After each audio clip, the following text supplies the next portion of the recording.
Hey chuirde, is mis Simon mo go lasbog. Is as cuidóir chun na duna nálma agus tá méid sa kidhíonn seo a choisteáil scoba le lia. Tá méid gena stuidir ar an dlíag sa flitiacht, agus tá mé na cónaí is céim cónaí ar bord na Gaeilge. Is teathaí an bhfuil ceithre clagin is fiche na cónaí, agus is é aimman te ná an Gaeilge chuch an cin ar fud an campus. Bhí an bheitháil agin som ní chuúmar but coola mé who is there. Bhí an urlór just like prava. Sure you all in the heat, we miss all. Is teil an mór bhhainmuid, gad daine na dlucurte. Agus na tácha deagrogan, tá mud mud a bheith fud an mór bhhain. Harfa, 9 o'clock. 8 o'clock, Harfa sin? Yeah. We can mention you. Slána carta. Slána.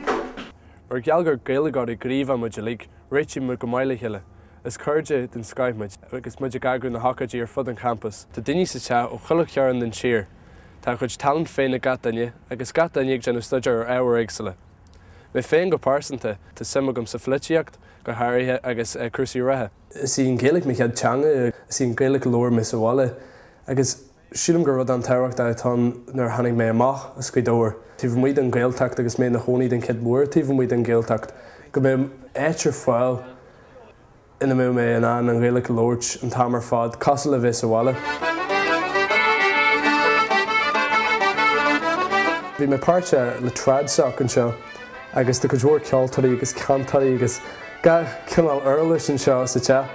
Agus bín session ó bhín gomininic cé bín cleartú an chomáid, agus an sin bí mid an bula liche le gacadí mar hampla seachtain na Gaeilge.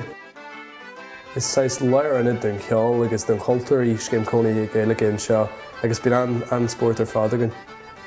Well, ná is ar mór ag teachtú í dóir go dtí ceithir balla ag lia. Ach nuair hanig mé sa tead an cid mhuir, bhuaigh mé casal go raibh sa bháile. Bhí an sim ciaranna ag gach daine ar chas mé le na daine tá na cónaí leis na daine ar fud an tí. Bhín sim ciaranna agus sa Gaeilge agus sa cultúr.